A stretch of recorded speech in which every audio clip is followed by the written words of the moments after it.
एक नौजवान है सधारण परिवार के नाल संबंधित है तो श्री मुक्तसर साहिब के जिले का पिंड है भुल्लर। तो उत्थों का जंपल है IAS का एग्जाम जोड़ा उन्हें पास किया है। गल करिए पूरी इंडिया के विचों भारत के विचों 33वां स्थान हासिल किया है। तो अज उसनूं फरीदकोट के विच गुरुद्वारा साहिबजादा अजीत सिंह नगर चैरिटेबल सोसाइटी है उन्होंने वालों उसका सन्मान करके माण महसूस किया है। किवें लग्या मन दे विच सोच हुंदी है जदों आपां पढ़ाई की शुरुआत करते हैं?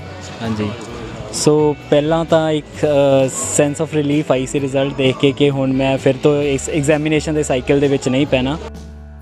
उस तो बाद लग्या कि जिहड़ी चीज़ अचीव करनी सी उहदे बहुत करीब आ हुण ते वो एक मोढियां ते एक सेंस ऑफ रिस्पोंसिबिलिटी जन्म लैन लगी। So like it's taking birth तो मैं फील कर रहा हुण।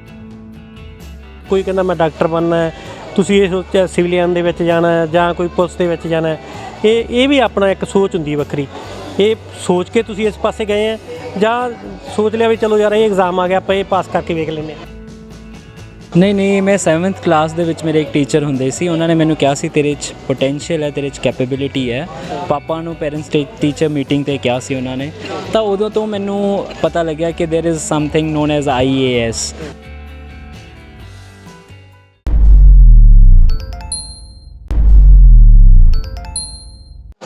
ਤੁਸੀਂ ਦੇਖ ਰਹੇ ਹੋ D5 ਚੈਨਲ ਪੰਜਾਬੀ। ਮੈਂ ਹਾਂ ਗੁਰਜੀਤ ਸਿੰਘ ਰਮਾਣਾ।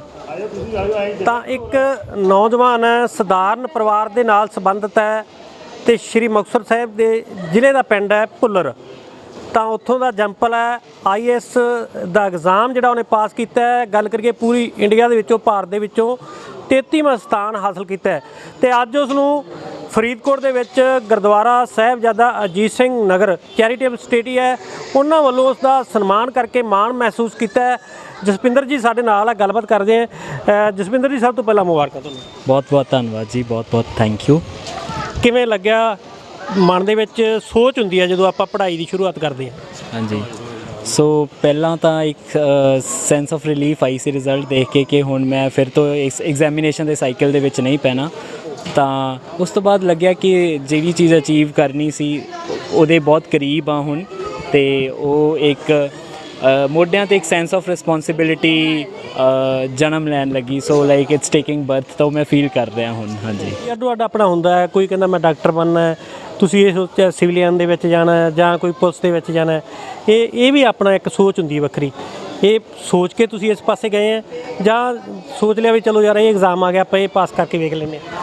ਨਹੀਂ, ਮੈਂ 7th ਕਲਾਸ ਦੇ ਵਿੱਚ ਮੇਰੇ ਇੱਕ ਟੀਚਰ ਹੁੰਦੇ ਸੀ। ਉਹਨਾਂ ਨੇ ਮੈਨੂੰ ਕਿਹਾ ਸੀ ਤੇਰੇ 'ਚ ਪੋਟੈਂਸ਼ੀਅਲ ਹੈ, ਤੇਰੇ 'ਚ ਕੈਪੇਬਿਲਿਟੀ ਹੈ। ਪਾਪਾ ਨੂੰ ਪੈਰੈਂਟਸ ਟੀਚਰ ਮੀਟਿੰਗ ਤੇ ਕਿਹਾ ਸੀ ਉਹਨਾਂ ਨੇ। ਤਾਂ ਉਦੋਂ ਤੋਂ ਮੈਨੂੰ ਪਤਾ ਲੱਗਿਆ ਕਿ there is something known as IAS। ਤਾਂ ਫਿਰ ਉਸ ਤੋਂ ਬਾਅਦ ਮੈਂ ਸਾਡੇ DC ਸੀਗੇ ਵਰੁਣ ਰੂਜਮ। ਮੈਂ 15 ਅਗਸਤ ਤੇ 26 ਜਨਵਰੀ ਨੂੰ ਪਰੇਡਸ 'ਤੇ ਜਾਂਦਾ ਹੁੰਦਾ ਸੀ ਤਾਂ ਮੈਂ ਦੇਖਦਾ ਸੀ ਕਿ ਇੰਨਾ ਯੰਗ ਆਫਿਸਰ ਲਾਈਕ ਸਾਰਾ ਜ਼ਿਲ੍ਹਾ ਸਾਂਭ ਰਿਹਾ। ਤਾਂ ਕਿਤੇ ਨਾ ਕਿਤੇ ਇੱਕ ਇੰਸਪੀਰੇਸ਼ਨ ਮਿਲੀ ਕਿ ਇਹ ਚੀਜ਼ ਅਚੀਵੇਬਲ ਹੈ ਕਿ ਇੰਨੀ ਯੰਗ ਏਜ ਵਿੱਚ ਤੁਸੀਂ ਇਹ ਚੀਜ਼ ਅਚੀਵ ਕਰ ਸਕਦੇ ਹੋ। ਤਾਂ ਫਿਰ ਮੈਂ ਜੋ ਵੀ ਉਸ ਤੋਂ ਬਾਅਦ ਡਿਸੀਜਨਸ ਲਏ, ਚਾਹੇ ਉਹ ਮੈਂ 12th ਕੀਤੀ, ਚਾਹੇ ਉਹ ਮੈਂ BA LLB ਕੀਤੀ ਜਾਂ ਉਸ ਤੋਂ ਬਾਅਦ ਮੈਂ ਤਿਆਰੀ ਕੀਤੀ, ਮੇਰੇ ਸਾਰੇ ਡਿਸੀਜਨਸ ਦੇ ਵਰ ਓਰੀਐਂਟਡ ਟੂਵਰਡਸ ਮੇਰਾ ਇਹ ਵਾਲਾ ਗੋਲ। ਜਸਵਿੰਦਰ ਜੀ ਪਰਿਵਾਰ ਦਾ ਕਿਵੇਂ ਹੈ? ਕਿਉਂਕਿ ਇਹੀ ਸਾਹਮਣੇ ਆਉਂਦਾ ਹੁੰਦਾ ਹੈ ਜਿਹਦਾ ਕਿਤੇ ਦਾ ਅਫਸਰ ਲੱਗਿਆ ਹੁੰਦਾ ਪਿਓ ਡਾਕਟਰ ਦਾ ਉਹਦਾ ਪੁੱਤ ਡਾਕਟਰ ਬਣ ਜਾਂਦਾ ਹੈ, ਜੇ ਕਿਸੇ ਦਾ ਪੁਲਿਸ ਅਫਸਰ ਆ ਉਹਦਾ ਪੁੱਤ ਜਿਹੜਾ ਪੁਲਿਸ ਅਫਸਰ ਬਣ ਜਾਂਦਾ। ਤੁਹਾਡੇ ਪਰਿਵਾਰ ਦੀ ਸਥਿਤੀ ਕੀ ਹੈ? ਪਰਿਵਾਰ ਦੇ ਜਿਹੜੇ ਤੁਹਾਡੇ ਮਾਤਾ ਪਿਤਾ ਉਹ ਕੀ ਕੰਮ ਕਰਦੇ ਆ? ਮੈਂ ਕਿਸਾਨੀ ਪਰਿਵਾਰ ਨੂੰ ਬਿਲੋਂਗ ਕਰਦਾ। ਸੋ ਮੇਰਾ ਬੈਕਗਰਾਊਂਡ ਐਗਰੀਕਲਚਰ ਹੈ ਜੀ। ਮੇਰੇ ਪਾਪਾ ਖੇਤੀਬਾੜੀ ਕਰਦੇ ਆ, ਮੇਰੇ ਗ੍ਰੈਂਡਫਾਦਰ ਉਹ ਵੀ ਖੇਤੀਬਾੜੀ ਕਰਦੇ ਸੀ। ਸੋ ਮੇਰੇ ਮੰਮਾ ਉਹ ਹਾਊਸ ਵਾਈਫ ਨੇ ਤੇ ਕਿਆ ਬਾਤ ਹੈ। ਹਾਂਜੀ, ਤਾਂ ਬਸ ਮੈਨੂੰ ਬਸ ਉਹਨਾਂ ਦਾ ਸਾਥ ਮਿਲਿਆ ਇਸ ਸਫ਼ਰ 'ਤੇ ਕਿ ਉਹਨਾਂ ਨੇ ਕਦੇ ਇਹ ਨਹੀਂ ਕਿਹਾ ਕਿ ਨਹੀਂ ਤੂੰ ਆਹ ਕਰ ਜਾਂ ਉਹ ਕਰ ਦੇ। ਉਹਨਾਂ ਨੇ ਹਮੇਸ਼ਾ ਕਿਹਾ ਕਿ ਜੋ ਤੂੰ ਕਰਨਾ ਉਹ ਕਰ, ਅਸੀਂ ਤੇਰਾ ਸਾਥ ਦੇਵਾਂਗੇ। ਸੋ ਉਹਨਾਂ ਨੇ ਉਹ ਸਾਥ ਦਿੱਤਾ ਤੇ ਮੈਂ ਉਹਨਾਂ ਦਾ ਬਹੁਤ ਥੈਂਕਫੁਲ ਹਾਂ। ਅੱਜ ਉਸ ਸੰਸਥਾ ਨੇ ਤੁਹਾਨੂੰ ਪਹਿਲੀ ਵਾਰ ਜਿਹੜਾ ਤੁਹਾਡਾ ਸਨਮਾਨ ਕੀਤਾ, ਉਹਨਾਂ ਨੇ ਮਾਣ ਮਹਿਸੂਸ ਕੀਤਾ ਖੁਦ? ਕਿਉਂਕਿ ਬੜੀ ਵੱਡੀ ਸੰਸਥਾ ਹੈ, ਬੜੇ ਲੋਕਾਂ ਨੂੰ ਪਾਲਦੀ ਹੈ, ਇੱਥੋਂ ਬੜੇ ਲੋਕ ਹੈ। ਕਿਉਂਕਿ ਗੁਰੂ ਗੋਬਿੰਦ ਸਿੰਘ ਮੈਡੀਕਲ ਕਾਲਜ ਦੇ ਵਿੱਚ ਪਤਾ ਨਹੀਂ ਕਿੰਨੇ ਕੁ ਜ਼ਿਲ੍ਹਿਆਂ ਦੇ ਜਿਹੜੇ ਇੱਥੇ ਮਰੀਜ਼ ਆਉਂਦੇ ਆ ਉਹਨਾਂ ਦੇ ਵਾਰਸ ਆਉਂਦੇ ਆ। ਉਸ ਜਿਹੜੀ ਸੰਸਥਾ ਨੇ ਤੁਹਾਨੂੰ ਅੱਜ ਜਿਹੜਾ ਸਨਮਾਨ ਦਿੱਤਾ ਕਿਵੇਂ ਮਹਿਸੂਸ ਹੋ ਰਿਹਾ? ਸਭ ਤੋਂ ਪਹਿਲਾਂ ਬਹੁਤ ਲਾਈਕ ਪ੍ਰਾਊਡ ਮਹਿਸੂਸ ਵੀ ਹੋ ਰਿਹਾ ਕਿ ਤੁਹਾਡੀ ਅਚੀਵਮੈਂਟ ਨੂੰ ਸਨਮਾਨਿਤ ਕੀਤਾ ਜਾ ਰਿਹਾ ਤੇ ਇਹਦੇ ਨਾਲ ਦੂਜਿਆਂ ਨੂੰ ਇਨਸਪੀਰੇਸ਼ਨ ਮਿਲੂਗੀ। ਤਾਂ ਇਸ ਲਈ ਕੈਪਟਨ ਸਾਹਿਬ ਨੂੰ ਬਹੁਤ-ਬਹੁਤ ਮੁਬਾਰਕਾਂ, ਕਿਉਂਕਿ ਉਹ ਜਦੋਂ ਕੋਈ ਅਚੀਵ ਕਰਦਾ ਕਿਤੇ, ਜਦੋਂ ਉਸ ਨੂੰ ਅਪਰੀਸੀਏਸ਼ਨ ਮਿਲਦੀ ਆ ਤੇ ਉਹਦੇ ਨਾਲ ਸਿਰਫ ਉਸ ਬੰਦੇ ਨੂੰ ਅਪਰੀਸੀਏਸ਼ਨ ਨਹੀਂ ਮਿਲਦੀ, ਬਲਕਿ ਬਾਕੀ ਜਿਹੜੀ ਸੁਸਾਇਟੀ ਆ ਉਹ ਵੀ ਇੰਸਪਾਇਰ ਹੁੰਦੀ ਆ, ਮਤਲਬ ਲੋਕਾਂ ਦੀਆਂ ਅਚੀਵਮੈਂਟਸ ਤੋਂ। ਤਾਂ ਉਹ ਵੀ ਕਿਤੇ ਨਾ ਕਿਤੇ ਬਹੁਤ ਵਧੀਆ ਉਪਰਾਲਾ ਹੈ ਤੁਹਾਡਾ ਵੀ, ਤੁਸੀਂ ਅਪਰੀਸ਼ੀਏਟ ਕਰਦੇ ਹੋ ਤੇ ਇੰਸਪਾਇਰ ਕਰਦੇ ਹੋ ਦੂਜਿਆਂ ਨੂੰ। ਸੋ ਬਹੁਤ ਵਧੀਆ ਗੱਲ। ਜਸਵਿੰਦਰ ਜੀ, ਡੀਸੀ ਦੀ ਫੀਲਿੰਗ ਆਉਣ ਲੱਗੀ ਕਿ ਨਹੀਂ? ਨਹੀਂ, ਹਲੇ ਨਹੀਂ ਉਹ ਫੀਲਿੰਗ ਨਹੀਂ ਆਉਣ ਲੱਗੀ, ਹਲੇ ਉਹ ਤਾਂ ਟ੍ਰੇਨਿੰਗ ਹੋਊਗੀ ਉਸ ਤੋਂ ਬਾਅਦ। ਹਲੇ ਤਾਂ ਮੈਨੂੰ ਬਸ ਇਹੀ ਲੱਗਿਆ ਮੇਰਾ ਕੋਈ ਰਿਜ਼ਲਟ ਆਇਆ ਬਸ। ਹਾਂਜੀ, ਕੀ ਸੋਚਿਆ ਕੀ ਹੈ ਜਦੋਂ ਮੰਨ ਲਓ ਕਿਤੇ ਜਿੱਦੇ ਤੁਸੀਂ ਡੀਸੀ ਦੀ ਕੁਰਸੀ ਤੇ ਬੈਠੋਗੇ, ਮਨ ਦੇ ਵਿੱਚ ਬੜੇ ਵਲਵਲੇ ਹੁੰਦੇ ਆ ਯਾਰ, ਜੇ ਮੈਂ ਡੀਸੀ ਹੁੰਦਾ, ਜਿਵੇਂ ਆਪਾਂ ਆਮ ਕਹਿੰਦੇ ਮੈਂ ਡੀਸੀ ਹੁੰਦਾ ਨਾ, ਮੈਂ ਸ਼ਹਿਰ ਨੂੰ ਆਹ ਕਰ ਦਿੰਦਾ, ਮੈਂ ਸਾਡੇ ਮੁਕਤਸਰ ਸਾਹਿਬ ਨੂੰ ਆਹ ਬਣਾ ਦਿੰਦਾ, ਮੈਂ ਕਰਦਾ। ਕਿਤੇ ਟਾਈਮ ਮਿਲਦਾ ਮੁਕਤਸਰ ਦੇ ਵਿੱਚ ਵੀ ਤੁਸੀਂ ਆ ਕੇ ਜਿਹੜਾ ਡੀਸੀ ਦੀ ਕੁਰਸੀ ਸੰਭਾਲਦੇ ਹੋ, ਕੋਈ ਮਨ ਦੇ ਵਿੱਚ ਸੋਚਿਆ ਯਾਰ ਮੈਂ ਆਹ ਕਰੂੰਗਾ? ਸਭ ਤੋਂ ਪਹਿਲਾਂ ਆਪਦਾ ਹੋਮ ਡਿਸਟ੍ਰਿਕਟ ਮਿਲਣਾ ਬਹੁਤ ਆਈ ਡੋਂਟ ਥਿੰਕ ਸੋ ਮਿਲਦਾ ਹੈ ਕਿ ਕਿਸੇ ਵੀ ਡੀਸੀ ਨੂੰ, ਬਟ ਚਲੋ ਮੁਕਤਸਰ ਨੂੰ ਡਿਵੈਲਪ ਕਰਨ ਲਈ ਜਾਂ ਫਿਰ ਕਿਸੇ ਵੀ ਸਿਟੀ ਨੂੰ ਡਿਵੈਲਪ ਕਰਨ ਲਈ ਪਲੈਨਿੰਗ ਦੀ ਬਹੁਤ ਜ਼ਰੂਰਤ ਹੈ। ਸੋ ਉਹ ਪਲੈਨਿੰਗ ਦੇ ਨਾਲ ਜੇ ਡਿਵੈਲਪਮੈਂਟ ਹੋਵੇ ਤਾਂ ਉਹ ਸੋਨੇ ਉੱਤੇ ਸੁਹਾਗਾ। ਇਹ ਨਹੀਂ ਕਿ ਇੱਕ ਸੜਕ ਬਣੀ ਫਿਰ ਉਹਨੂੰ ਫਿਰ ਪੱਟਤਾ, ਉੱਥੇ ਹੇਠਾਂ ਨਾਲੀਆਂ ਪਾਤੀਆਂ, ਫਿਰ ਉਹਨੂੰ ਫਿਰ ਪੱਟਤਾ, ਫਿਰ ਕੇਬਲ ਪਾਤੀ। ਸੋ ਪਹਿਲਾਂ ਹੀ ਪਲੈਨਿੰਗ ਹੋਣੀ ਚਾਹੀਦੀ ਆ। ਸੋ ਮੈਂ ਜਿੱਥੇ ਵੀ ਜਾਵਾਂਗਾ ਪਹਿਲਾਂ ਦੇਖਾਂਗਾ ਕਿ ਕੀ ਲੋੜ ਹੈ ਉਸ ਸ਼ਹਿਰ ਦੀ, ਉਸ ਜਗ੍ਹਾ ਦੀ, ਫਿਰ ਉਸ ਮੁਤਾਬਿਕ ਪਲੈਨਿੰਗ ਦੇ ਹਿਸਾਬ ਨਾਲ ਕੰਮ ਕਰਨਾ। ਮੈਂ ਕਿਉਂਕਿ ਮੈਂ ਪੜ੍ਹਿਆ ਵੀ ਪਲੈਨਿੰਗ ਦੇ ਹਿਸਾਬ ਨਾਲ ਆ, ਮੇਰਾ ਪੇਪਰ ਵੀ ਮੇਰੀ ਪਲੈਨਿੰਗ ਦੇ ਹਿਸਾਬ ਨਾਲ ਨਿਕਲਿਆ। ਸੋ ਇੱਕ ਪਲਾਨ ਹੋਣਾ ਤੁਹਾਡੇ ਕੋਲ ਬਹੁਤ ਜ਼ਰੂਰੀ ਹੈ ਜੋ ਵੀ ਚੀਜ਼ ਤੁਸੀਂ ਕਰ ਰਹੇ ਹੋ। ਸੋ ਮੈਂ ਸੋਚਾਂਗਾ ਕਿ ਮੈਂ ਪਲਾਨ ਦੇ ਨਾਲ ਹੀ ਚੱਲਾਂ। ਜੇ ਮੈਂ ਜੋ ਵੀ ਕੁਰਸੀ, ਜਦੋਂ ਵੀ ਕੁਰਸੀ ਸੰਭਾਲਾਂ ਤੇ ਉਹ ਮੈਂ ਇੱਕ ਪਲਾਨ ਹੋਵੇ ਤੇ ਜਿਹਨੂੰ ਤੁਸੀਂ ਐਗਜ਼ੀਕਿਊਟ ਕਰੋ। ਪਲਾਨ ਸਿਰਫ ਕਾਫੀ ਨਹੀਂ, ਉਹਦੀ ਐਗਜ਼ੀਕਿਊਸ਼ਨ ਵੀ ਓਨੀ ਜ਼ਰੂਰੀ ਹੈ। ਸੋ ਦੋਵੇਂ ਚੀਜ਼ਾਂ ਜ਼ਰੂਰੀ ਹੈ। ਤਾਂ ਜਸਪਿੰਦਰ ਦੇ ਮਾਤਾ ਜੀ ਸਾਡੇ ਨਾਲ ਹੈ, ਹਾਊਸ ਵਾਈਫ ਨੇ।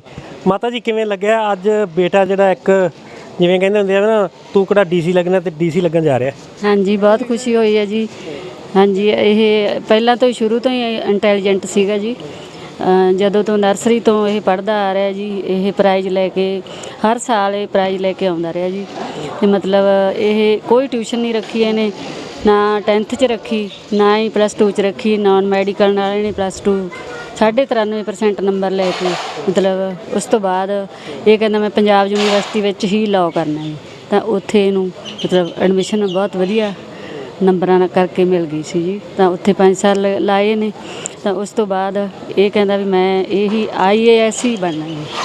ਤਾਂ ਉਹ ਇਹਦਾ ਅੱਜ ਅਸੀਂ ਸੁਪਨਾ ਪੂਰਾ ਹੋਇਆ ਵੇਖ ਕੇ ਬਹੁਤ ਬਹੁਤ ਖੁਸ਼ ਹੋਏ ਹਾਂ ਜੀ। ਅਤੇ ਬਹੁਤ ਹੀ ਬੱਚੇ ਦੇ ਮਤਲਬ ਬੱਚੇ ਨਾਲ ਸਾਨੂੰ ਪਿਆਰ ਹੈ, ਬੱਚੇ ਨੇ ਸਾਡਾ ਮਾਣ ਵਧਾਇਆ ਜੀ। ਸਾਨੂੰ ਬਹੁਤ ਖੁਸ਼ੀ ਹੈ ਜੀ। ਮਾਤਾ ਜੀ, ਕੋਈ ਇਹੋ ਜਿਹਾ ਦਿਨ ਆਇਆ ਕਿਤੇ ਮੰਨ ਲਓ ਵੀ ਤੁਸੀਂ ਕਿਤੇ ਬਿਜੀ ਹੋ, ਘਰੇ ਇੱਕ ਹਾਊਸ ਵਾਈਫ ਹੋ, ਤੇ ਇਹ ਪਿਤਾ ਜੀ ਇਹਨਾਂ ਨੇ ਕਿਤੇ ਇਹ ਕਹਿੰਦੇ ਹੁਣ ਮੇਰਾ ਕੰਮ ਕਰਦੇ, ਉੱਧਰੋਂ ਇਹ ਕਹਿੰਦਾ ਹੋਵੇ ਮੈਂ ਸਕੂਲ ਜਾਣਾ, ਤੁਸੀਂ ਕਿਤੇ ਇਹ ਕਿਹਾ ਹੋਵੇ ਉਹ ਰਹਿਣ ਦੇ, ਤੂੰ ਕਿਹੜਾ ਡੀਸੀ ਲੱਗਣਾ ਹੈਗਾ? ਨਹੀਂ ਜੀ, ਮੈਂ ਤਾਂ ਇਹਨਾਂ ਨੂੰ ਰੋਕਦੀ ਸੀ। ਮੈਂ ਕਹਿੰਦੀ ਸੀ ਇਹਨੂੰ ਕੋਈ ਕੰਮ ਨਾ ਕਹੋ ਜੀ, ਜਿਹੜਾ ਪੜ੍ਹਦਾ ਇਹਨੂੰ ਪੜ੍ਹਨ ਦਿਓ ਜੀ। ਬੱਚੇ ਨੂੰ ਵੀ ਮਤਲਬ ਵੈਸੇ ਇਹ ਕੰਮ ਕਰਕੇ ਵੀ ਖੁਸ਼ ਹੁੰਦਾ ਸੀ, ਕਹਿੰਦਾ ਸੀ ਮੈਨੂੰ ਥੋੜ੍ਹਾ ਟਾਈਮ ਜਾਣਾ ਚਾਹੀਦਾ ਬਾਹਰ ਵੀ। ਤਾਂ ਇਹ ਖੇਤ ਸੋਚਿਆ ਤਾਂ ਨਹੀਂ ਹੋਣਾਗਾ ਵੀ ਤੁਸੀਂ ਕਿਸਾਨ ਪਰਿਵਾਰ ਦੇ ਨਾਲ ਸੰਬੰਧਿਤ ਹੈ ਵੀ ਸਾਡਾ ਬੇਟਾ ਡੀਸੀ ਲੱਗੂਗਾ, ਕਿਉਂਕਿ ਅਫਸਰਾਂ ਦੇ ਅਫਸਰ ਲੱਗਦੇ ਹੁੰਦੇ ਆ। ਨਹੀਂ ਜੀ, ਅਸੀਂ ਪਹਿਲਾਂ ਤੋਂ ਸੋਚਿਆ ਹੀ ਸੀ ਜੀ ਵੀ ਬਣੂਗਾ ਹੀ ਸਾਡਾ ਬੇਟਾ। ਹਾਂਜੀ, ਸ਼ੁਰੂ ਤੋਂ ਇਹ ਮਤਲਬ ਇੰਟੈਲੀਜੈਂਟ ਸੀਗਾ। ਤਾਂ ਸਾਨੂੰ ਮਾਣ ਸੀਗਾ ਵੀ ਇੱਕ ਨਾ ਇੱਕ ਦਿਨ ਇਹਦੀ ਮਿਹਨਤ ਰੰਗ ਲਿਆਊ। ਤਾਂ ਫਾਦਰ ਸਾਹਿਬ ਵੀ ਉਹਨਾਂ ਦੇ ਨਾਲ ਸਾਡੇ ਨਾਲ। ਕਿਵੇਂ ਲੱਗਦਾ ਜੀ, ਕਿਉਂਕਿ ਜੱਟ ਤਾਂ ਕਹਿੰਦਾ ਹੁੰਦਾ ਮੇਰਾ ਪੁੱਤ ਟਰੈਕਟਰ ਤੇ ਬਹਿ ਜੇ, ਟਰੈਕਟਰ ਚਲਾਵੇ ਛੇਤੀ? ਠੀਕ ਲੱਗ ਰਿਹਾ ਜੀ, ਵਧੀਆ ਲੱਗ ਰਿਹਾ। ਹਾਂਜੀ, ਬਹੁਤ ਖੁਸ਼ੀ ਹੈ, ਮਾਣ ਮਹਿਸੂਸ ਹੋ ਰਿਹਾ।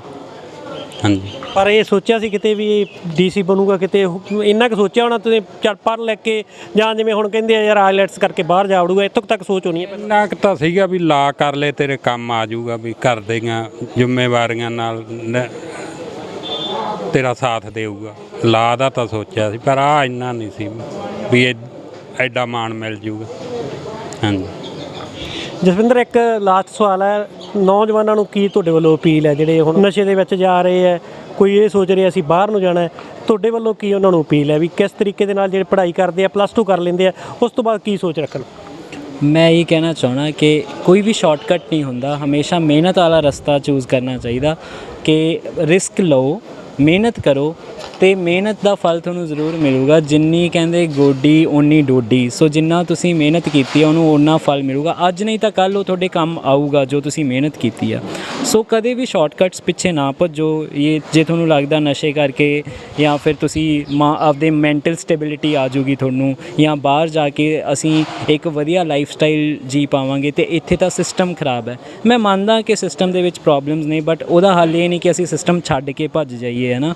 ਸੋ ਬਾਹਰ ਵੀ ਜਾਓ ਤਾਂ ਮਤਲਬ ਆਪਣੀ ਜੋ ਵੀ ਰਾਹ ਚੁਣਦੇ ਹੋ, ਜੋ ਭਾਵੇਂ ਇੱਥੇ ਚੁਣਦੇ ਉੱਥੇ ਚੁਣਦੇ ਹੋ, ਮਿਹਨਤ ਵਾਲਾ ਹੋਣਾ ਚਾਹੀਦਾ। ਕੋਈ ਵੀ ਇਹ ਨਹੀਂ ਹੋਣਾ ਚਾਹੀਦਾ ਕਿ ਬਸ ਮੈਨੂੰ ਬਹੁਤ ਈਜ਼ੀਲੀ ਇੱਕ ਈਜ਼ੀ ਗੋਲ ਲੈਣਾ ਤੇ ਉਹਦੇ ਲਈ ਸ਼ਾਰਟਕਟਸ ਦਾ ਰਾਹ ਮੈਂ ਚੂਜ਼ ਕਰ ਲਿਆ। ਨਹੀਂ, ਤੁਸੀਂ ਮਿਹਨਤ ਵਾਲਾ ਰਾਹ ਚੂਜ਼ ਕਰੋ। ਜਿਵੇਂ ਰੋਬਰਟ ਫਰੋਸਟ ਕਹਿੰਦੇ ਆ ਕਿ let's take the path note taken, ਹੈ ਨਾ। ਸੋ ਉਹ ਪਾਥ ਲਓ ਜਿਹੜਾ ਘੱਟ ਲਿਆ ਗਿਆ, ਤੇ ਤੁਹਾਨੂੰ ਸ਼ਾਇਦ ਜ਼ਿਆਦਾ ਖੁਸ਼ੀ ਮਿਲੂਗੀ ਉਹ ਪਾਥ ਲੈ ਕੇ। ਜਸਵਿੰਦਰ, ਇਹ ਤਾਂ ਨਹੀਂ ਗੱਲ ਜਿਵੇਂ ਹੁਣ ਆਮ ਸੋਚਿਆ ਪੰਜਾਬ ਦੇ ਵਿੱਚ ਇਹ ਗੱਲ ਆਉਂਦੀ ਵੀ ਕੀ ਕਰਨਾ ਡਿਗਰੀਆਂ ਕਰਕੇ, ਕਿਉਂਕਿ ਪੈਸਾ ਤੇ ਜੱਕ ਚਾਹੀਦਾ ਜੇ ਤੁਸੀਂ ਪੰਜਾਬ ਦੇ ਵਿੱਚ ਨੌਕਰੀ ਲੈਣੀ ਹੈ। ਇਹੋ ਜਿਹੀ ਕਿਤੇ ਤੁਹਾਨੂੰ ਲੋੜ ਤਾਂ ਨਹੀਂ ਪਈ, ਕਿਤੇ ਔਕੜ ਤਾਂ ਨਹੀਂ ਆਏਗੀ? ਨਹੀਂ, ਮੈਂ ਕਦੇ ਨਾ ਹੀ ਤਾਂ ਇਹ ਸੋਚ ਕੇ ਆਪਣਾ ਪੜ੍ਹਾਈ ਕੀਤੀ ਕਿ ਹਾਂ ਵੀ ਪੈਸਾ ਲੱਗ ਜੂਗਾ ਜਾਂ ਕੁਛ ਹੈ, ਕਿਉਂਕਿ ਕਿਤੇ ਨਾ ਕਿਤੇ ਤੁਹਾਨੂੰ ਆਪਦੀ ਕੈਪੇਬਿਲਿਟੀ 'ਤੇ ਯਕੀਨ ਹੁੰਦਾ ਕਿ ਤੁਸੀਂ ਕਰ ਸਕਦੇ ਹੋ। ਕਦੇ ਮੈਂ ਇਹ ਨਹੀਂ ਸੋਚਿਆ ਕਿ ਹਾਂ ਵੀ ਪੈਸਾ ਦੇ ਕੇ ਬਣਾਂਗੇ। ਨਹੀਂ, ਮੈਂ ਬਿਲਕੁਲ ਨਹੀਂ ਚਾਹੁੰਦਾ ਸੀ ਵੀ ਪੰਜੀ ਵੀ ਕਿਤੇ ਦੇਣੀ ਪਵੇ ਮੇਰੇ ਫਾਦਰ ਸਾਹਿਬ ਨੂੰ ਮੇਰੇ ਲਈ। ਸੋ ਮੈਂ ਇੰਨਾ ਕੁ ਆਪਦੀ ਕੈਪੇਬਿਲਿਟੀ ਦੇ ਅਕੋਰਡਿੰਗ ਕੰਮ ਕਰਕੇ ਲਾਈਕ ਮੁਕਾਮ ਹਾਸਿਲ ਕਰਾਂ। ਸੋ ਉਹ ਬਣਨਾ ਮਤਲਬ ਉਹ ਜ਼ਮੀਰ ਮਾਰ ਕੇ ਬਣਨਾ ਵੀ ਕੀ ਬਣਨਾ ਹੋਇਆ। ਮੈਨੂੰ ਇਹੋ ਜਿਹੀ ਕੋਈ ਔਂਕੜ ਦਾ ਸਾਹਮਣਾ ਨਹੀਂ ਕਰਨਾ ਪਿਆ। ਮੈਂ ਪਰਮਾਤਮਾ ਦਾ ਸ਼ੁਕਰਗੁਜ਼ਾਰ ਹਾਂ ਕਿ ਕੁਝ ਵੀ ਇਹੋ ਜਿਹਾ ਮੇਰੇ ਸਾਹਮਣੇ ਹਾਲੇ ਤੱਕ ਨਹੀਂ ਆਇਆ। ਤਾਂ ਕੈਪਟਨ ਧਰਮ ਸਿੰਘ ਸਾਡੇ ਨਾਲ ਹੈ। ਇਹ ਉਹ ਇਨਸਾਨ ਨੇ, ਕਿਉਂਕਿ ਜੇ ਆਪਾਂ ਆਪਦੇ ਬੱਚਿਆਂ ਨੂੰ, ਪਰਿਵਾਰ ਨੂੰ ਪਾਲਣਾ ਹੋਵੇ ਨਾ ਤਾਂ ਬਹੁਤ ਕੁਝ ਸੋਚਦੇ ਆ। ਇਹ ਉਹ ਇਨਸਾਨ ਨੇ ਜਿਹੜੇ ਪਤਾ ਨਹੀਂ ਕਿੰਨੇ ਕੁ ਜ਼ਿਲ੍ਹਿਆਂ ਦੇ ਪਰਿਵਾਰ ਜਿਹੜੇ ਉਹ ਪਾਲ ਰਹੇ ਹੈ। ਭਾਵੇਂ ਕਿ ਬੜਾ ਵੱਡਾ ਸਹਿਯੋਗ ਹੈ ਇਹਨਾਂ ਨੂੰ, ਪਰ ਜਿਹੜਾ ਆਪਦਾ ਕੰਮਕਾਰ ਛੱਡ ਕੇ ਅਜਿਹੇ ਕੰਮ ਕਰਨਾ ਬਹੁਤ ਵੱਡੀ ਗੱਲ ਹੈ। ਤੇ ਅੱਜ ਇਹਨਾਂ ਨੇ ਵੀ ਇਸ ਜਸਪਿੰਦਰ ਨੂੰ ਜਿਹੜਾ ਸਨਮਾਨਿਤ ਕਰਕੇ ਮਾਣ ਮਹਿਸੂਸ ਕੀਤਾ, ਕਿਉਂਕਿ ਬੜੇ ਵੱਡੇ ਜਿਹੜੀਆਂ ਬੁਲੰਦੀਆਂ ਲੋਕ ਹਾਸਲ ਕਰਦੇ ਆ, ਪਰ ਇਹਨਾਂ ਨੂੰ ਦੂਜੇ ਜ਼ਿਲ੍ਹੇ ਤੋਂ ਬੁਲਾ ਕੇ ਅੱਜ ਇਹਨਾਂ ਨੇ ਸਨਮਾਨਿਤ ਕੀਤਾ। ਗੱਲਬਾਤ ਕਰਦੇ ਆ। ਧਰਮ ਜੀ, ਕਿਵੇਂ ਲੱਗਿਆ ਅੱਜ ਤੁਸੀਂ ਦੂਜੇ ਜ਼ਿਲ੍ਹੇ 'ਚੋਂ ਇੱਕ ਨੌਜਵਾਨ ਨੂੰ ਬੁਲਾ ਕੇ ਇੱਥੇ ਸਨਮਾਨਿਤ ਕੀਤਾ, ਤੇ ਫਿਰ ਮਹਿਸੂਸ ਕਰ ਰਹੇ ਹੋ ਵੀ ਅਸੀਂ ਇਹਨਾਂ ਦਾ ਮਾਣ ਸਨਮਾਨ ਕਰਿਆ? ਬਹੁਤ ਧੰਨਵਾਦ ਜੀ। ਮੈਂ ਮਾਣ ਮਹਿਸੂਸ ਕਰਦਾ ਹਾਂ ਕਿ ਜਦੋਂ ਇਹੋ ਜਿਹੇ ਬੱਚੇ ਅੱਗੇ ਆਉਂਦੇ ਹਨ, ਮਿਹਨਤ ਕਰਕੇ ਆਉਂਦੇ ਹਨ, ਮੈਂ ਤੇ ਰੱਬ ਦਾ ਸ਼ੁਕਰ ਕਰਦਾ ਹਾਂ, ਉਹਨਾਂ ਦੇ ਪਰਮਾਤਮਾ ਦੀ ਦਇਆ ਮਿਹਰ ਹੈ। ਦੂਸਰਾ, ਇਹਨਾਂ ਦਾ ਅਖਬਾਰ 'ਚ ਮੈਂ ਪੜ੍ਹਿਆ ਸੀ, ਇਹਨਾਂ ਨੇ ਲਿਖਿਆ ਸੀ ਕਿ ਜੇ ਤੁਸੀਂ ਟਾਰਗੇਟ ਰੱਖਦੇ ਹੋ ਤੇ ਉਹ ਮਿਹਨਤ ਕਰਨੀ ਪਊਗੀ, ਤਾਂ ਹੀ ਉਹਨੂੰ ਅਚੀਵ ਕਰੋਗੇ, ਤਾਂ ਹੀ ਉਹਨੂੰ ਪਾਓਗੇ। ਤੇ ਮੈਨੂੰ ਬੜਾ ਚੰਗਾ ਲੱਗਾ ਇਹਨਾਂ ਦਾ, ਔਰ ਕਈ ਗੱਲਾਂ ਇਹਨਾਂ ਦੀਆਂ ਮੈਨੂੰ ਚੰਗਾ ਲੱਗੀਆਂ। ਇਹਨਾਂ ਦੇ ਘਰ ਗਏ ਸੀ, ਮਾਤਾ ਪਿਤਾ ਨਾਲ ਗੱਲਬਾਤ ਹੋਈ ਸੀ, ਬਹੁਤ ਚੰਗਾ ਲੱਗਾ। ਰਹੀ ਗੱਲ DC ਬਣਨ ਦੀ, ਇਹਨਾਂ ਦੇ ਦਾਦਾ ਸ਼੍ਰੀ ਤੋਂ ਆਸ਼ੀਰਵਾਦ ਹੈ ਕਿ ਹਾਂ ਇਹ ਮੇਰਾ ਪੁੱਤ DC, ਮੇਰਾ ਪੁੱਤ DC। ਵੱਡੇ ਬਜ਼ੁਰਗ ਕਹਿੰਦੇ ਆ ਨਾ, ਮੇਰਾ ਪੁੱਤ ਤਹਿਸੀਲਦਾਰ, ਮੇਰਾ ਪੁੱਤ ਥਾਣੇਦਾਰ, ਤੇ ਉਹਨਾਂ ਨੇ ਨਾਂ ਹੀ ਇਹਦਾ DC ਰੱਖਿਆ ਸੀ। ਸੋ ਮੈਂ ਇਹਨਾਂ ਨੇ ਇਹ ਅਜੇ ਟ੍ਰੇਨਿੰਗ 'ਤੇ ਜਾਣਾ ਹੈ, ਮੈਂ ਤਾਂ ਕਹਿੰਦਾ ਅੱਜ ਹੀ ਸਾਡੇ ਵਾਸਤੇ DC ਆ, ਕਿਉਂਕਿ ਪਾਸ ਕਰ ਲਈ ਤਾਂ DC ਬਣਿਆ ਹੀ ਬਣਿਆ ਹੈ। ਮੈਂ ਇਹਨਾਂ ਨੂੰ ਤਕੀਦ ਵੀ ਕਰੂੰਗਾ, ਇੱਕ ਤੇ ਜਿੰਨੇ ਸਮਾਜ ਸੇਵੀ ਆਉਣਗੇ ਤੁਹਾਡੇ, ਉਹਨਾਂ ਦੀ ਵੇਟ ਨਾ ਕਰਾਇਓ। ਇਹ ਕੋਈ ਵਿਹਲਾ ਨਹੀਂ ਹੈ, ਵੇਖ ਲਓ ਕਿ ਥੋੜ੍ਹਾ ਟਾਈਮ ਕੱਢ ਕੇ ਆਏ ਆ, ਗੱਲ ਸੁਣੋ ਤੇ ਇਹਨਾਂ ਨੂੰ ਭਜਾਓ। ਬਾਕੀ ਤੁਹਾਡੇ ਕੋਲ ਕੋਈ ਵੀ ਆਉਂਦਾ ਹੈ ਤੇ ਫਟਾਫਟ ਬੁਲਾਈ ਦਿਓ, ਤੇ ਨਹੀਂ ਤੇ ਇਹਨੇ 4 ਬੰਦੇ ਖੜੇ ਹੁੰਦੇ ਆ, ਉਹ ਅੰਦਰ ਪਰਚੀ ਭੇਜ ਦਿੰਦੇ ਤੇ ਬੁਲਾਉਂਦੇ ਹੈ ਨਹੀਂ। ਅੰਦਰ ਜਿਹੜੇ ਆਉਂਦੇ ਐਵੇਂ ਲੱਲੂ ਪੰਜੂ ਆਦਮੀ ਆ ਕੇ ਬੈਠੇ ਰਹਿੰਦੇ ਆ, ਗੱਲੀ ਲਾਈ ਰੱਖਦੇ ਆ, ਨਾ ਤੁਹਾਨੂੰ ਕੰਮ ਕਰਨ ਦੇਣਗੇ ਨਾ ਕੁਛ, ਤੇ ਉੱਥੇ ਚਾਹ ਪੀ ਕੇ ਗੱਪਾਂ ਮਾਰਦੇ ਰਹਿਣਗੇ। ਪਲੀਜ਼ ਤੁਸੀਂ ਕਹਿ ਦੇਣਾ ਫਲਾ ਲਓ ਬੰਦਾ, ਫਲਾਣਾ ਬੰਦਾ ਬੁਲਾ ਲਓ, ਫਲਾਣਾ ਬੁਲਾ ਲਓ। ਇਸ ਤਰੀਕੇ ਨਾਲ ਤੁਹਾਡੀ ਕਲਮ 'ਚ ਦਮ ਹੈ, ਤੁਸੀਂ ਜ਼ਿਲ੍ਹੇ ਦੇ ਮਾਂ ਬਾਪ ਹੋ, ਤੇ ਤੁਸੀਂ ਇਸ ਤਰ੍ਹਾਂ ਕਰਕੇ ਸਾਰਿਆਂ ਦਾ ਵੈਲਫੇਅਰ ਸੋਚਣਾ ਹੈ, ਖਾਸ ਕਰਕੇ ਬਜ਼ੁਰਗਾਂ ਦਾ, ਤੇ ਇੱਕ ਘਰੋਂ ਕੁੱਟ ਕੇ ਕੱਢੀਆਂ ਬੀਬੀਆਂ ਦਾ ਖਾਸ ਕਰਕੇ। ਬਜ਼ੁਰਗਾਂ ਉੱਥੇ ਵੇਖੋ ਕਿ ਤੁਸੀਂ ਵਿਜ਼ਿਟ ਕਰੋ, ਵਿਚਾਰੇ ਉੱਥੇ ਬੈਠੇ ਆ ਕਈ, ਤੇ ਕੋਈ ਸਾਂਭਣ ਵਾਲਾ ਹੈ ਨਹੀਂ। ਅਗਰ ਉਹਦਾ ਭਤੀਜਾ, ਮੈਂ ਕਹਾਂ ਇੱਕ 90-92 ਸਾਲ ਦਾ ਹੈ ਬਜ਼ੁਰਗ, ਮੁਕਤਸਰ ਤੋਂ ਹੀ ਹੈ, ਜਗਦੀਸ਼ ਲਾਲ ਜੀ, IAS ਕੀਤਾ ਹੋਇਆ ਉਹਦੇ ਭਤੀਜੇ ਨੇ। ਉਹ ਜਿੰਦਲ ਸਾਹਿਬ ਹੈ ਉੱਥੇ ਹੁਣ ਉੱਥੇ ਪਾਰਲੀਮੈਂਟ ਹਾਊਸ 'ਚ, ਤੇ ਉਹਦੇ ਨਾਲ ਮੇਰੀ ਗੱਲਬਾਤ ਹੁੰਦੀ ਰਹਿੰਦੀ ਹੈ। ਕਹਿੰਦਾ ਕੋਈ ਨਹੀਂ, ਜਦੋਂ ਮੇਰਾ ਜੀ ਲੱਗਾ, ਟਾਈਮ ਲੱਗਾ, ਮੈਂ ਉੱਥੇ ਜ਼ਰੂਰ ਆਊਂਗਾ। ਸੋ ਮੈਨੂੰ ਬਹੁਤ ਚੰਗਾ ਲੱਗਦਾ ਹੈ। ਸਾਡਾ ਜੋ ਪੰਪਲੇਟ ਬਣਿਆ ਹੈ ਉਹਦੇ ਵਿੱਚ ਲਿਖਿਆ ਹੈ, ਹਰ ਸਾਲ ਵਿਸਾਖੀ ਵਾਲੇ ਦਿਨ ਇਮਾਨਦਾਰ ਅਧਿਕਾਰੀ, ਇਮਾਨਦਾਰ ਜੋ ਉਹਨਾਂ ਦੇ ਥੱਲੇ ਕਰਮਚਾਰੀ ਆ, ਵੱਡਾ ਸਟੇਟਸ ਜਿੱਤ ਕੇ ਆਏ ਖਿਲਾੜੀ, ਵੱਡੀ ਐਜੂਕੇਸ਼ਨ 'ਚੋਂ ਜੋ ਬੁਲੰਦੀਆਂ ਹਾਸਲ ਕੀਤੀਆਂ, ਸੋਨਾ ਤਗਮਾ ਜਿੱਤਿਆ, ਜਿਵੇਂ ਬੇਟੀ ਆਈ ਹੈ ਉਹਨਾਂ ਨੂੰ ਕ੍ਰਿਕਟ ਕਪਤਾਨ ਬਣਾਇਆ ਮਹਿਲਾ ਟੀਮ ਦਾ, ਅਤੇ ਉਹਨਾਂ ਨੂੰ ਸਨਮਾਨਿਤ ਹਰ ਵਿਸਾਖੀ 'ਤੇ ਕੀਤਾ ਜਾਂਦਾ ਹੈ। ਲੇਕਿਨ ਉਹ ਸਾਡੇ ਤੋਂ ਸਭ ਕੁਝ ਭੁੱਲ ਗਿਆ। ਵਿਸਾਖੀ 'ਤੇ ਤਾਂ ਕਰਨਾ ਹੀ ਕਰਨਾ ਹੈ, ਲੇਕਿਨ ਇਹੋ ਜਿਹੇ ਜਵਾਨ ਵਿੱਚ ਆ ਕੇ ਵਿੱਚ ਖੜ੍ਹੇ ਹੋ ਜਾਂਦੇ, ਹਾਂ ਵੀ ਸਾਡੀ ਵਾਰੀ ਆ ਗਈ, ਸਾਨੂੰ ਵੀ ਕਰੋ। ਉਹ ਹੈ ਜਸਵਿੰਦਰ ਸਿੰਘ। ਸੋ ਮੈਨੂੰ ਬਹੁਤ ਚੰਗਾ ਲੱਗਦਾ ਹੈ। ਬਾਕੀ ਰਹੀ ਗੱਲ ਸੇਵਾ ਕਰਨ ਦੀ, ਮੈਂ ਮਾਫੀ ਚਾਹੂੰਗਾ ਤੁਹਾਨੂੰ, ਮੈਂ ਕਹੂੰਗਾ ਸੇਵਾ ਕਰਨ ਵਾਲਾ ਜਿਹੜਾ ਹੈਗਾ ਉਹ ਖੜਾ ਹੈ ਇੱਥੇ, ਉਹ ਕਰੀ ਜਾਂਦਾ ਹੈ। 9 ਤੋਂ 10,000 ਲੰਗਰ ਛਕਣਾ, ਉਹ ਵੀ ਲੋੜਵੰਦ ਨੇ। ਕੋਈ ਇੱਥੇ ਉਹ ਨਹੀਂ ਆਉਂਦਾ ਕਿ ਹਾਂ ਵੀ ਅਸੀਂ ਯਾਤਰਾ ਇਸ ਸਥਾਨ ਦੀ ਕਰ ਲਈਏ, ਕੋਈ ਉਹ ਬੰਦਾ ਨਹੀਂ ਆਉਂਦਾ ਕਿ ਇਸ ਸਥਾਨ 'ਤੇ ਦਰਸ਼ਨ ਕਰ ਆਈਏ, ਨਥਿੰਗ। ਆਹ ਗੋਲਕ ਗਿਣਨ ਵਾਲੇ ਇੱਥੇ ਖੜ੍ਹੇ ਆ, ਹਰ ਮਹੀਨੇ ਦੀ ਗੋਲਕ ਨਿਕਲਦੀ ਹੈ, ਘੱਟੋ ਘੱਟ 15 ਦਿਨ ਹੀ ਕੱਢਦੇ ਹਾਂ, 50,000 52,000, ਲਾਸਟ 58,000 15 ਦਿਨਾਂ ਦੀ, ਅਤੇ 1 ਮਹੀਨੇ ਦੀ ਫਿਰ 58,000 ਆ ਗਈ। ਇੰਨੀ ਗੋਲਕ ਹੈ। Expense of every month up to 10 lakhs ਕਿੱਥੋਂ ਪੂਰਾ ਹੁੰਦਾ? ਕਰਨ ਵਾਲੀ ਆਹ ਪਾਵਰ। ਅਸੀਂ ਕਹਿੰਦੇ ਉਹਨੇ ਹੱਥਾਂ ਦਾ ਹੱਥ ਪੱਲੇ ਕੁਛ ਵੀ ਨਹੀਂ ਹੈ, ਲੱਖਾਂ ਦਾ ਕੰਮ ਹੋ ਰਿਹਾ, ਕਰੋੜਾਂ ਦੇ ਸੌਦੇ ਹੋ ਰਹੇ, ਅਤੇ ਇੰਨੀ ਇੱਥੇ ਰੱਬ ਦੀ ਦਇਆ ਹੈ।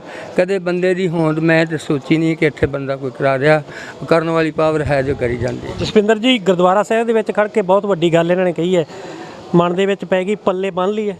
ਹਾਂਜੀ ਹਾਂਜੀ ਬਿਲਕੁਲ ਜੀ, ਮਤਲਬ ਜੋ ਵੀ ਆਊਗਾ ਉਹ ਆਪਣਾ ਸਮਾਂ ਲੈ ਕੇ ਆਊਗਾ, ਅਤੇ ਸਮਾਂ ਸਭ ਦਾ ਕੀਮਤੀ ਹੈ, ਅਤੇ ਉਹ ਹਰ ਇੱਕ ਨੂੰ ਇੱਕ ਜਿਹੜਾ ਬਣਦਾ ਸਮਾਂ ਦੇਣਾ, ਕਿ ਕਿਸੇ ਨੂੰ ਜ਼ਿਆਦਾ ਸਮਾਂ, ਕਿਸੇ ਨੂੰ ਥੋੜ੍ਹਾ ਸਮਾਂ, ਬਟ ਸਮਾਂ ਹਰ ਇੱਕ ਨੂੰ ਦੇਣਾ ਉਹ ਜ਼ਰੂਰੀ ਹੈ ਉਹਦੀ ਲੋੜ ਮੁਤਾਬਿਕ। ਪਰ ਜਦੋਂ ਇਹ ਫੈਸਲੇ ਲੈਣੇ ਪੈਂਦੇ ਨਾ, ਉਦੋਂ ਔਕੜਾਂ ਬਹੁਤ ਹੁੰਦੀਆਂ।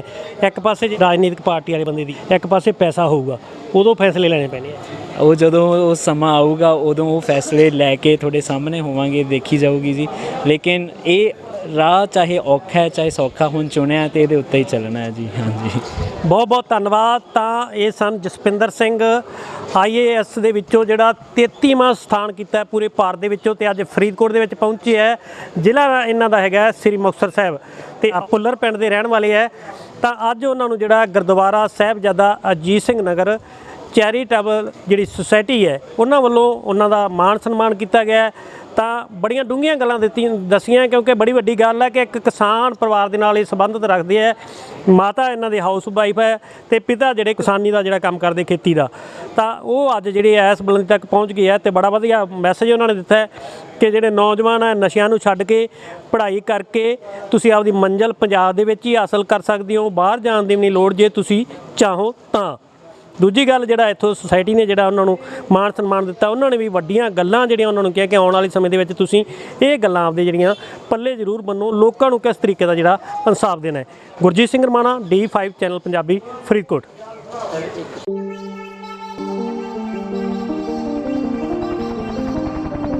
आगे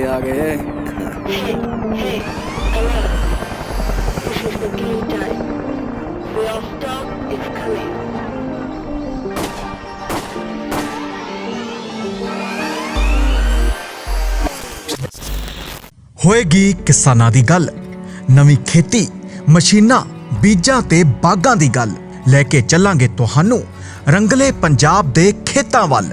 ਦੇਖਣਾ ਨਾ ਭੁੱਲਣਾ ਸਾਡਾ ਖਾਸ program farming with Amarjeet Waraich, ਸੋਮਵਾਰ ਤੋਂ ਸ਼ੁੱਕਰਵਾਰ ਸ਼ਾਮ 6 ਵਜੇ D5 ਚੈਨਲ ਪੰਜਾਬੀ ਤੇ। ਕੀ ਹੁੰਦੀ ਹੈ ਜਮਾਬੰਦੀ, ਕਿਵੇਂ ਬਣਦੀ ਹੈ ਵਸੀਅਤ, ਜ਼ਮੀਨ ਜਾਇਦਾਦ ਦੇ ਹਰ ਮਸਲੇ ਤੇ ਕਰਾਂਗੇ ਚਰਚਾ। ਦੇਖਣਾ ਨਾ ਭੁੱਲਣਾ ਸਾਡਾ ਖਾਸ ਪ੍ਰੋਗਰਾਮ naibtehsildar.com, ਕਾਨੂੰਨ ਜਾਇਦਾਦ ਦਾ। D5 ਚੈਨਲ ਪੰਜਾਬੀ ਹੁਣੇ ਸਬਸਕ੍ਰਾਈਬ ਕਰੋ, ਬੈਲ ਆਈਕਨ ਤੇ ਕਲਿੱਕ ਕਰੋ।